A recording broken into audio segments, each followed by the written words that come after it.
So, my name's Becky White. Hi. Don't worry if you've forgotten it already. I've got that sort of face. Not just when you want to punch. Other people do think that though. I get called all sorts. Hannah, Rachel, you there. I thought my name was a little shit till I was 4 years old, so don't worry. My family actually call me Bex now, not just little shit. It's because Cronenberg 1664 was too long to fit on the birth certificate. So, there we go. Anyone a middle child out there? Well, it's not many of us. People actually only have, on average, 2.1 children. I don't know why they only want to have like 0.1 of a child. They've made a middle child even more unpopular. Well, like I'm the traffic light for the family, like you just ignore it, go straight past, don't get caught up in their shit. So I've got an older sister, Kelly, her name means warrior. Younger brother, Frank, free man. Not even Cronenberg 1664. shit beer, because my parents can't spell. So my sister, typical eldest child, always trying to teach me stuff, including the fact I'm adopted. So I did the only logical thing you'd do in that situation. I went crying to my mum. Mum, she's saying I'm adopted. Prove it.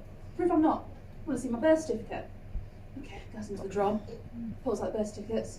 Only my brothers and my sisters. Of course you'll forget the middle child's one.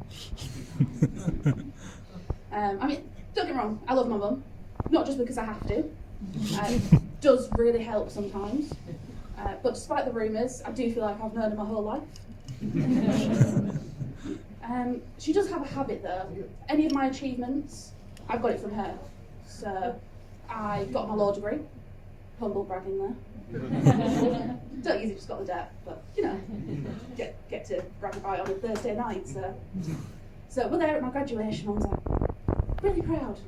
You get that from me. My mum's got O-level in art. No one else has seen that certificate. It's somewhere in my birth certificate, but I'll tell you I've not seen that either. So I've been working from home, like a lot of us, over the last year. And personally, after a decade of working, dozens of jobs, I've achieved my highest career ambition. I'm finally the hottest girl in the office. Great for my self-confidence, shit for my boyfriend. I have a strict rule about not sleeping with co-workers. I mean, you know, you work together all day. The last thing you want is to sleep with them at the end of it. You know, I've had to put up with your shit all day. When you get into a relationship, you sign up for, you know, a couple of hours in the evenings, weekends, all-inclusive holiday once a year if you're lucky, and arguing about how to load the dishwasher properly for the next 60 years. Not 24/7. That isn't a relationship, that's just a hostage situation. I think if I'd known about this, I would have had a much more thorough interview process beforehand. You know, references, they wouldn't have come back good. Psychometric test, again, not come back good.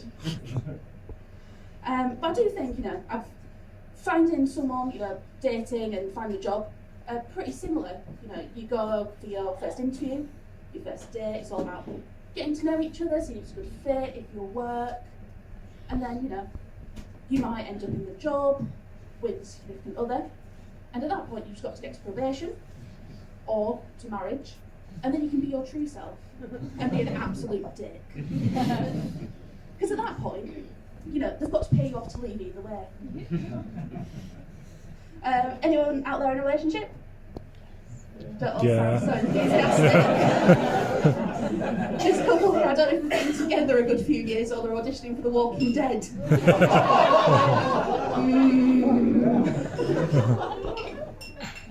So me and my other half, I like to think we're like Romeo and Juliet without the death. Yeah, still time. So obviously I'm not from around here. I came here for university, met my other half who's a local, and stuck around afterwards. He now knows that I'm here. And, you know, I'm the first person in my family to date someone outside of Yorkshire. I'm like Christopher Columbus exploring uncharted territory, halting back.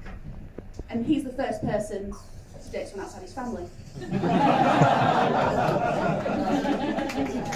He's an only child, so he's got special dispensation. It'd be a bit awkward with his dad at Christmas, wouldn't it? So it's my birthday next week. I'm turning 28. Oh, thanks. Oh, more than my family will give me. So I'm at that weird stage, a bit in between. If X Factor was still a thing, I'd be in the over 25 and past it category. But then I'm still calling my dad 3 times a week, asking if it's safe to eat out of date ham. At this age I thought I'd have my shit together. Spoiler, I really don't. Just check my dad's voicemails. People I went to school with, friends are getting married, having kids, like having kids on purpose. It's that awkward time where you're not sure whether to say congratulations or are you keeping it?